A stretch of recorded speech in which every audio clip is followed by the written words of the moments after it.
It was the smash hit of the summer. Netflix's new crown jewel, K-pop Demon Hunters. Now the streaming giant's K-pop most Demon popular Hunters? movie ever. After a real-life theater release, Netflix inking a huge toy deal with Hasbro and Mattel. Netflix turning its views into big-time revenue too. The company announcing it made a record amount on ad sales. Some of those ads could soon get an AI twist, with Netflix saying it will test new ad formats by the end of the year. It reinforces Netflix's. Have y'all seen some of these ads lately? And you can tell that it's AI. People are using AI horribly. And I'm seeing people running ads for AI or AI style ads. The audio sound weird. And it's like, y'all gotta not be so quick to try to push that. The audio sound weird. The video look weird. Prompt engineers, I don't know who green lighted some of the stuff that y'all looking out, but some of these ads are horrible, bro. They're absolutely horrible. And I'm seeing them on every platform. I see them on TikTok. I see them on here. I see them on a lot of these platforms. These ads are trash. These AI ads are absolute trash, bro. Pole position among a dizzying array of streaming competitors, all vying for your attention and money. At HBO Max, customers will now pay another $1 or $2 per month, the company's third price hike in 3 years. I know, $2, right? Doesn't sound that bad. Wrong. This is terrible. Experts say get used to it. We've seen Disney Plus raise prices, Hulu raise prices, Peacock did so, Netflix did at the beginning of this year. It's more important for them to make money than to attract subscribers. Streamers are betting on must-see content. Here you go, big dog. As Prime Video and Peacock, owned by parent company NBC Universal, lean on new deals with the NBA, and Disney Plus gears up for the December release of the much-awaited Taylor Swift tour documentary. Right now, let me tell you what's happening within the streaming industry. A lot of these streaming companies like HBO is raising prices. I love Netflix. I've always been a fan of Netflix from an investor's perspective because they give crazy shareholder back to the crazy value back to the shareholders. And one of the reasons that I like Netflix is because they understand the industry and they understand the market, right? So I'll give you an example. One of the biggest metrics, and I'm not going to deep dive into it. Don't worry about it, bag chasers. We're going to talk about it on Wednesday or Thursday. One of the biggest metrics to measure if a company is doing well is, can they do two things? One, capitalize off of the base that they already have. So increase revenue. One of the ways that Netflix increased revenue was to run ads. And so they generated a lot more revenue in that. And then two, do they continue to grow their subscriber base? So, for example, one of the biggest things that prop up a stock is if your subscriber base is growing or your growth or your numbers or your ability to penetrate into new markets. Netflix has had a chokehold on the market since the beginning of time. So when you see HBO Max, Peacock, all of these other streaming services, Disney Plus, trying to keep up and compete, the only reason that Apple TV and Amazon Prime or Plus is still winning or is still running it up is because they subsidize by other parts of the companies.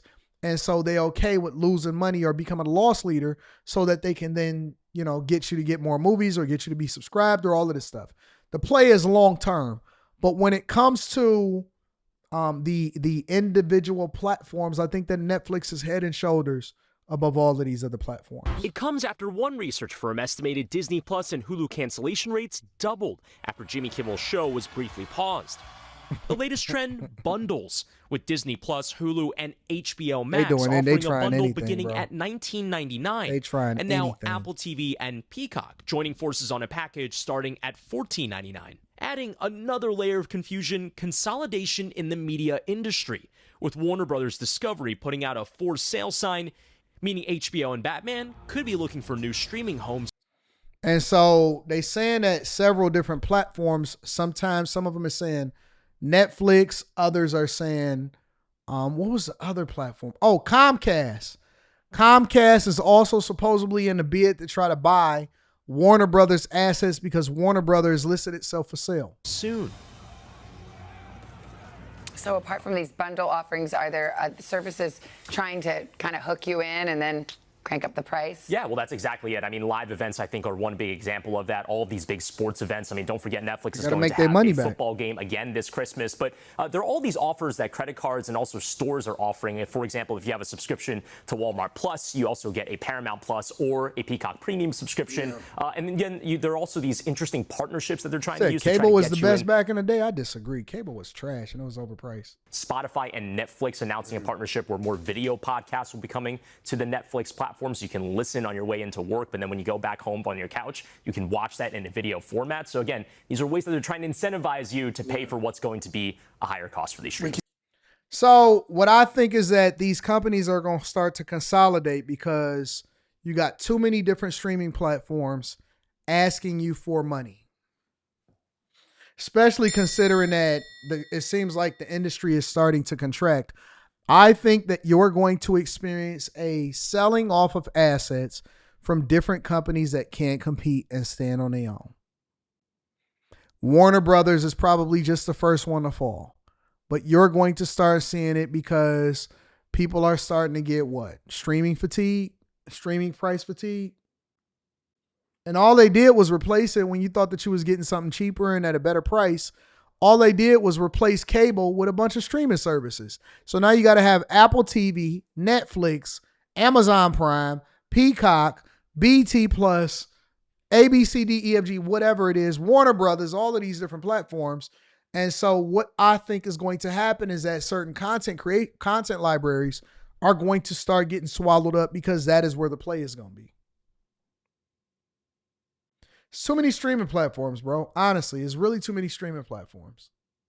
Joining us now for more, Peter Supino. He is senior media analyst at Wolf Research. Peter, you just heard that conversation.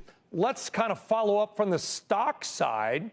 Who do you think ultimately ends up with Warner Brothers Discovery, if anybody, and does it ultimately end up being broken up? Well, in our opinion, it's up to Netflix. Netflix has the most powerful currency in the industry with its stock.